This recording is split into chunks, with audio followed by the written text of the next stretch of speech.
luz en el plano físico es la energía que vibra a una más alta frecuencia.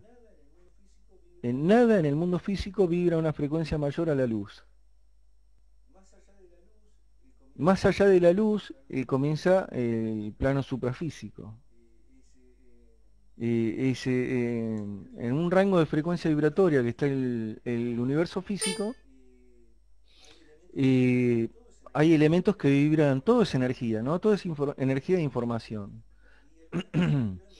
Y algunas cosas vibran de determinado modo y se comportan como sólidos, como colores, como olores, como, como líquidos, etcétera. Según la densidad o la frecuencia vibratoria va a ser más denso o más sutil. Pero en el plano físico, la luz es lo que vibra de manera más sutil. Y en el plano suprafísico o en el plano espiritual, el amor es la energía que vibra a mayor frecuencia o a una frecuencia más alta. Por lo tanto, cuando hablamos de iluminación, es de una persona que se llena de luz por dentro. Y entonces, ¿cuál sería la analogía? Una persona que se llena de amor por dentro y por eso vibra a una frecuencia muy alta. Y eso implica, bueno, una persona que se ilumina solo es que se llena de amor, sino de sabiduría. La iluminación es un proceso, diría, equilibrado entre sabiduría y amor.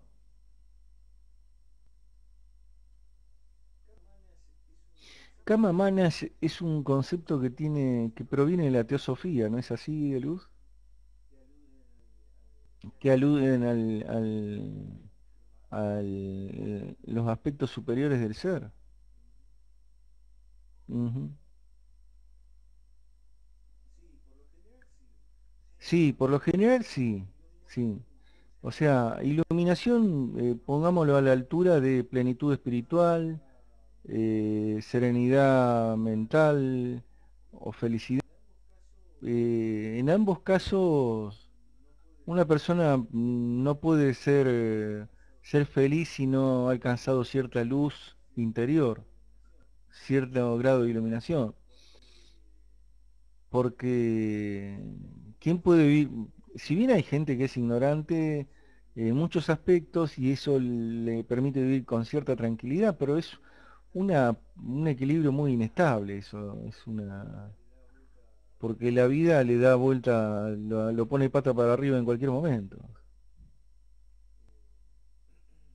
Eh, por eso lo interesante es llegar de manera sustentable a niveles de paz mental, de plenitud. Y eso es un camino lento, no es dando salto. Nadie pasa de un estado normal de vibración a un estado de plenitud espiritual. Hay una serie de tonos emocionales que hay que recorrer y consolidar, porque no es que vamos saltito, saltito, saltito, saltito y llego allá. No, no, no, son como etapas o siglos que uno tiene que ir avanzando en términos vibratorios, consolidando cada paso, cada escalón vibratorio, hasta llegar a la plenitud. De manera tal que la plenitud no sea algo fugaz, algo que se evapore bajo la menor crisis. No es que los seres de luz no tengan crisis, ¿eh? Eventualmente pueden padecer alguna crisis, pero son menores, o sea, están en un estado tal que pueden discernir claramente sobre la realidad y sobre las experiencias que se le presentan. De alguna manera están más allá del bien y del mal, porque el bien y el mal es una ilusión. Eh, y trascender o alcanzar la trascendencia, la iluminación, la sabiduría, es de alguna manera estar por encima del bien y del mal. Que el bien y el mal, como decía, son aspectos ilusorios de la vida en el universo. Sí, no, no hay problema, saluden, tranquilos. Yo sigo hablando como loco malo, ¿eh? No, no. Si quieren compartir otro tema, avisen y cambiamos de tema, no hay problema. Eh, entonces decía que la plenitud espiritual se accede de manera paulatina, progresiva, gradual, y de esa manera es sustentable en el tiempo.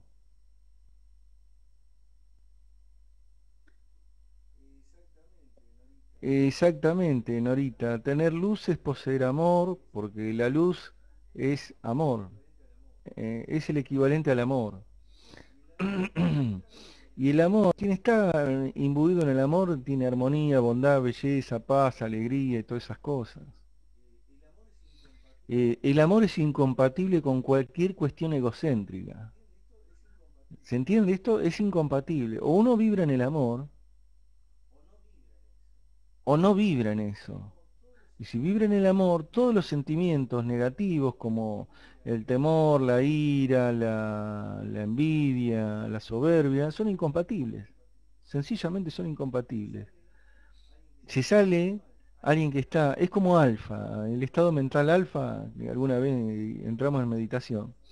Cuando uno entra en alfa, si uno tiene algún pensamiento mezquino, racional de envidia o de temor o lo que fuera, se sale de alfa. Simplemente se sale, entra en beta y después puede volver a alfa, en todo caso.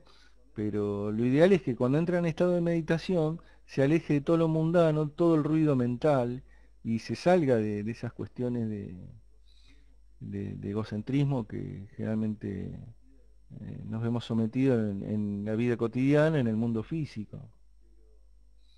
Pero el amor, la armonía y la bondad y todo o la plenitud del ser es incompatible con las cuestiones egocéntricas. Pues el amor implica primero amor a sí mismo, amor a Dios y amor al prójimo. No puede existir amor a Dios sino amor a sí mismo, no puede existir amor a sí mismo y no amor a Dios, no puede existir amor al prójimo y no a sí mismo, o a sí mismo y no al prójimo. Es imposible eh, amar y dejar de amar algo. O se ama o no se ama. Y en ese estado vibratorio no entran las otras cuestiones.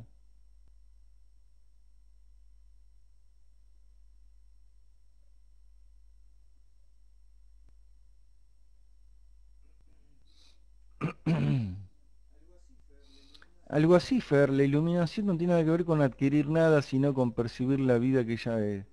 Exacto, sí, de cerrar, expandir la conciencia a un punto tal de poder experimentar la realidad de la divinidad. Porque la realidad de la divinidad es perfecta. Eh, lo que pasa es que para poder acceder a esa perspectiva hay que elevar la conciencia y la vibración. Quien baja su vibración ve todo oscuro, ve todo negativo, ve todo desde el miedo al otro, al prójimo, a sí mismo, a la vida, etcétera, ¿no? Tal cual, Gaby.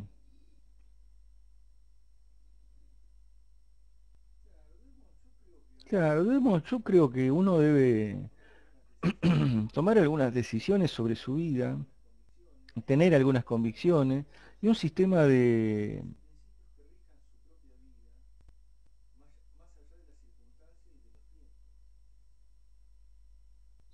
reglas y principios que rijan su propia vida, más allá de las circunstancias y de los tiempos. Y estas reglas, a lo mejor, o principios que rigen la vida, pueden ir modificándose en el tiempo, pero siempre deberían modificarse en función de nuevos conceptos que vengan a mejorar los que ya están.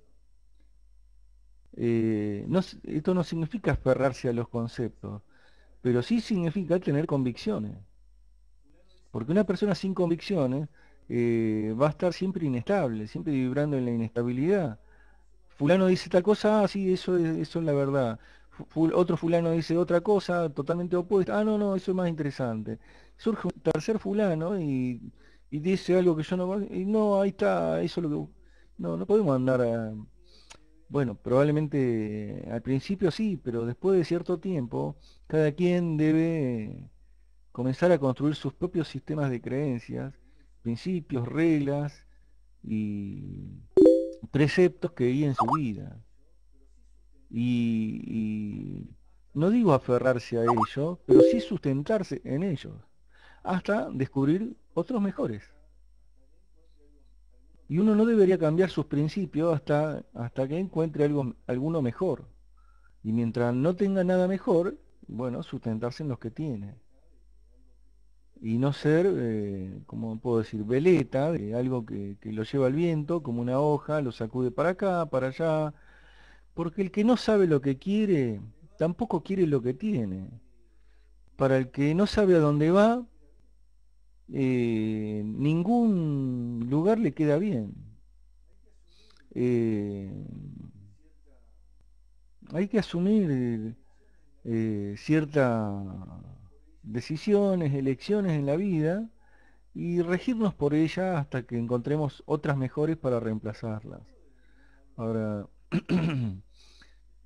no es algo definitivo. No me gusta mucho el concepto de aferrarse a la vacuidad. Eh, yo creo que uno debe fluctuar entre cierta vacuidad y cierta plenitud. La vacuidad es la nada, y en esto hay un debate filosófico incluso entre los grandes maestros, ¿no?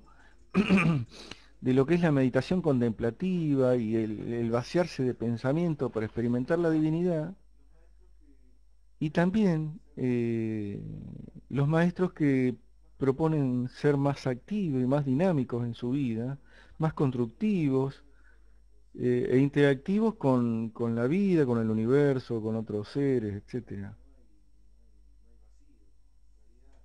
No, no, no hay vacío. En realidad, sabemos que no hay vacío, pero hay una apariencia de vacío, hay una apariencia de nada, pero no hay vacío. Sabemos que la física lo conoce como energía oscura, a eso que no sabe qué es, que no lo puede ver, no lo puede medir, no lo puede tocar, pero sabe que existe porque de alguna manera moldea el universo.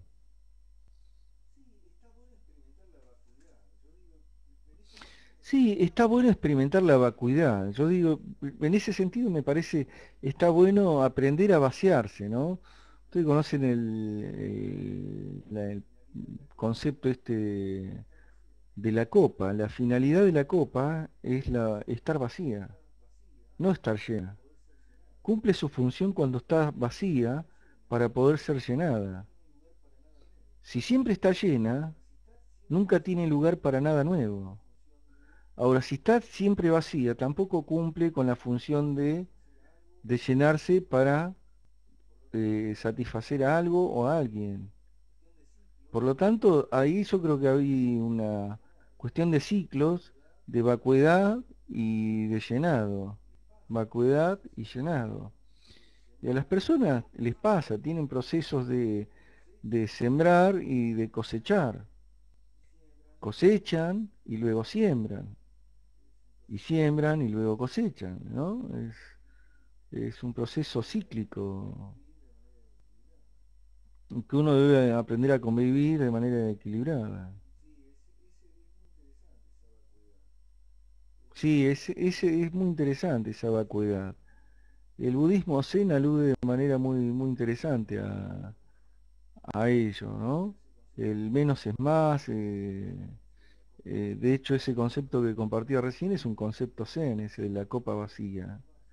La finalidad de la taza, de la copa o del vaso es estar vacía para poder ser llenada. Si siempre estamos llenos, nunca podemos volver a llenarlo. ¿Qué significa esto en términos concretos de la vida y de la existencia? Que uno debe comenzar un proceso, un ciclo, comenzando a llenarse y terminar de llenarse, para luego vaciarse y comenzar otro ciclo, pero no en el mismo punto de partida, sino un peldaño más arriba en términos vibratorios. Es como el Big Bang, ¿no? El Big Bang comienza, se desarrolla y luego el universo colapsa. Y se supone que el absoluto, en cada Big Bang, perfecciona sus creaciones. Se supone que cada creación es mejor que la otra, porque, bueno, la práctica hacia la perfección, dice, ¿no? Eh, Así que eso también, si eso le cabe al absoluto, ¿qué decir de uno mismo, ¿no? De hecho, el concepto de excelencia que algunos aluden, y hay un orador mexicano que habla muy bien de este concepto, no recuerdo en este momento el nombre, el concepto de excelencia que habla, que el exceso nunca no siempre es malo. El exceso negativo obviamente es malo, pero el exceso de cosas buenas llevan a la excelencia. Nadie que no se excede estudiando puede llegar a un conocimiento interesante de algo. Nadie que no se esmere o incluso hasta el exceso en la práctica de algo puede alcanzar un nivel de destreza importante. De hecho, todos los deportistas, artistas, pensadores, escritores, lo que quieran, es gente que dedica mucho tiempo, muchas horas y mucha energía a algo, y en eso se desarrollan y perfeccionan. Porque es la perfección, la acción constante, la repetición y la práctica lo que permite es que la mente comience a operar en automático y alcance lo que se llaman los estados de fluidez, donde el ser simplemente comienza a fluir en la acción y alcanza la perfección en la acción, ¿no? Por ahí vemos deportistas, atletas excelsos que no entendemos cómo hacen para hacer determinadas proezas gimnásticas. Bueno, es la práctica. Sin la práctica no llegarían a eso. Son horas de sudor, horas y horas y horas. En cuanto a la música, se sabe que los mejores músicos son buenos no solo por haber estudiado y practicado mucho, sino por continuar haciéndolo. Los músicos profesionales no solo tocan mucho y han estudiado mucho, sino que por día tocan 5 o 6 horas solamente para mantenerse en el nivel. Lo mismo ocurre con los atletas de alto rendimiento. Claro, sí, pero el talento es una rareza, hay algunas, son raras excepciones. Y el talento debe ser ayudado con la voluntad y qué sé yo, si no a veces se desperdicia y no brilla como debiera. Y lamentablemente hay casos de muchas personas talentosas que por no trabajar disciplinadamente con su don, alcanzan cierta gloria efímera y luego caen porque ha sido producto de que es un don y no un proceso de trabajo. Si una persona tiene el don, y muchas personas que tienen el don trabajan en su don y lo practican y lo mejoran, alcanzan un nivel de destreza admirable. Hay muchos conductores, qué sé yo, de automóvil en Fórmula 1 que son excelentes conductores, tienen un don para el manejo, que logran cosas que la mayoría de nosotros no lograría ni practicando 1000 años. Bueno, ya tienen el don, pero además de eso, conducen mucho, pasan muchas horas al volante y estudiando cómo hacer mejor, cómo conducir mejor, etcétera. Y eso aplíquenlo a cualquier disciplina que se les ocurra.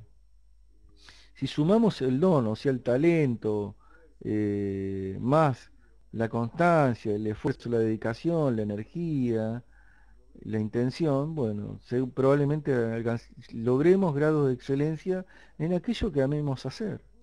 Y ahí hay un detalle interesante también. Es muy difícil alcanzar la excelencia en algo que no se ama. Y fíjense esto, el don tiene que ver con aquellas cualidades que hemos desarrollado en nuestros procesos pasados. El don o el talento, como quieran llamarle, son cualidades que no son innatas porque son saberes previos a esta existencia.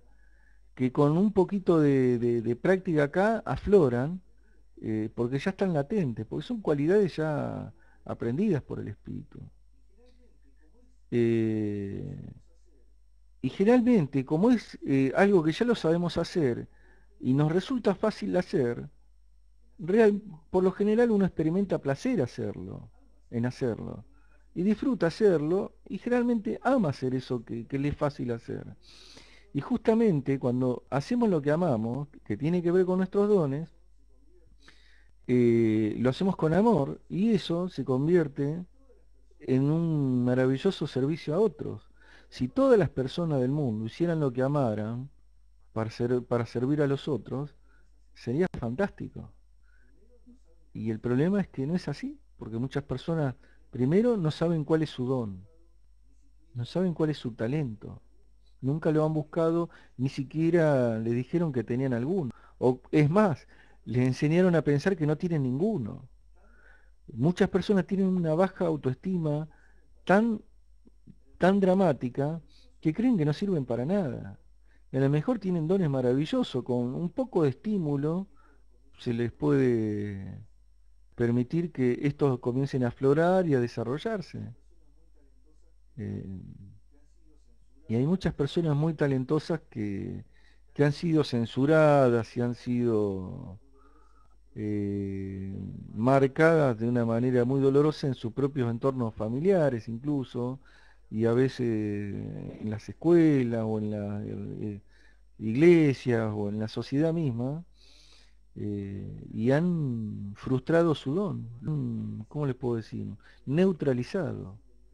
A veces de manera maliciosa y deliberada, por envidia y qué sé yo cuánto, y otras, bueno, simplemente por ignorancia. Claro, sí, sí. Muchas veces por ignorancia, Norita. Pero hay personas maliciosas, ustedes saben que hay personas envidiosas y maliciosas, y esto proviene del ego, porque son personas que creen que no pueden lograr cosas buenas en su vida o que no son buenas para las cosas. Entonces, tienen malos sentimientos para con los dones y talentos de otros. Y por lo general tienden a ser muy cuestionadores y críticos y ácidos para con los dones, talentos y virtudes de los demás. Y la crítica a veces es muy destructiva, muy destructiva. Si la persona no está bien parada, una crítica en un momento inoportuno, le puede boicotear, sabotear la vida. ¿M? Sabotear la vida, o sea, destruirle los sueños, eh, torcerle el propósito o la misión en esta vida, etcétera. Y eso a veces, lamentablemente, incluso suele provenir de las personas más cercanas que debieran ser quienes más los protejan de ello. Lamentablemente, ¿no? O sea que las trampas que debe sortear un ser, una persona, para sobreponerse a la adversidad y hacer brillar su luz en el mundo, son tantas que la mayoría desiste antes de comenzar a ver la manifestación de esa misión o de ese propósito. Eh, Construir cuesta muchísimo. Destruir se puede hacer en un segundo. Una vida humana, tiene que ser concebida primero entre dos personas, salvo que usen la probeta, pero igual requieren de un espermatozoide y un óvulo. eh, y después tiene que ser cuidada para que no se enferme, tiene que superar varias instancias en la vida. Y cualquier persona torpe o lunática o en un estado de aberración puede comprar una pistola y salir a disparar y meterle un tiro en la cabeza. En un segundo termina un proceso de años de trabajo para su familia, de años de trabajo de sí mismo, etcétera. Porque destruir es muy fácil. No es que no tenga consecuencia la destrucción, pero es muy fácil.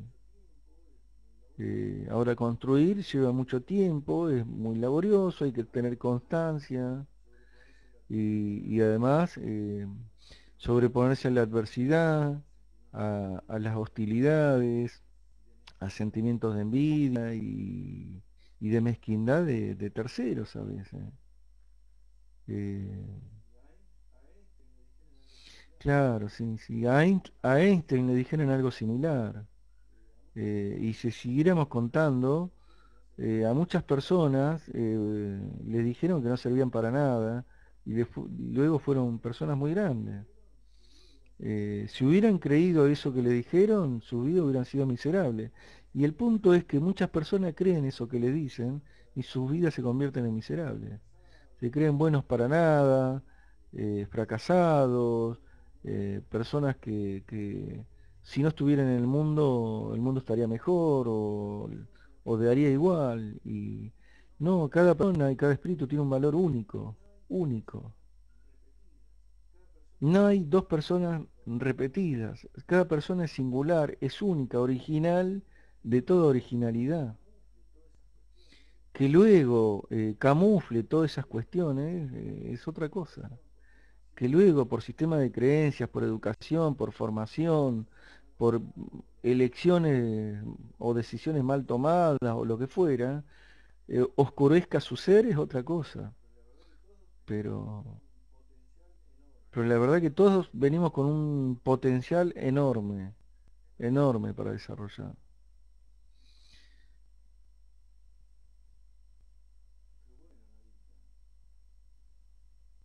Qué bueno, Nori.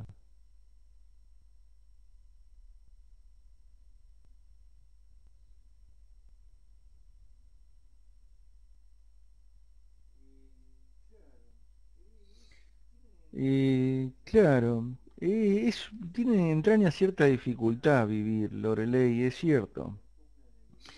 El otro día hablábamos de las fuerzas que entran en pugna en el universo, pero estas fuerzas eh, tienen la finalidad de, ¿cómo les puedo decir? ¿Vieron como al toro le muestran la capa roja que se supone que exalta sus sentidos y arremete? Bueno, digamos que el universo nos torea para probar nuestro valor, a fuerzas, y nos pone a prueba con circunstancias para ver cómo elegimos, qué elegimos, cómo resolvemos. Un abrazo, Norita, que descanses. Pero esa circunstancia de la vida tiene una finalidad de ayudarnos a evolucionar. Imaginen una vida sin dificultades. No adquiriríamos habilidades, no evolucionaríamos. Es la necesidad lo que crea el órgano. Y lo que crea la necesidad es la carencia o el problema, la necesidad de resolver un problema. Eh, y por eso este universo está diseñado de esta manera, para que los espíritus y organismos adquieran cualidades, destrezas, habilidades, de esa manera expandan su conciencia y se desarrollen. Tal como ocurre en las escuelas. En las escuelas se enseña y los chicos tienen que tomar apuntes y realizar ejercicios donde ponen a prueba esos conocimientos. Y después además esos conocimientos se ponen a prueba en evaluaciones concretas, o sea, les toman examen para ver si lo que se les enseñó lo aprendieron realmente. Y en esas pruebas se ponen en evidencia si realmente aprendieron o no lo aprendieron. Si pueden resolver los ejercicios o problemas que nos plantea eh, el maestro o la escuela, quiere decir que hemos aprendido. Y si no lo podemos resolver, quiere decir que no lo hemos aprendido. Bueno, con la vida ocurre lo mismo. Si podemos resolver, si la vida nos presenta una serie de experiencias, de ejemplos, etcétera, etcétera, para que aprendamos, y luego no podemos resolver ciertas encrucijadas, ciertas crisis, significa que no hemos aprendido la lección y todas las experiencias han sido un poco en vano. Por lo, por lo, por eso es recomendable capitalizar cada experiencia e interpretarla y resignificarla para extraer el máximo valor que se pueda de ella. Si no, la experiencia queda como algo hueco, algo sin sentido, algo pobre, en fin. En fin, estoy monologando, no me gusta y quiero escucharla a ustedes. eh, los escucho y los leo.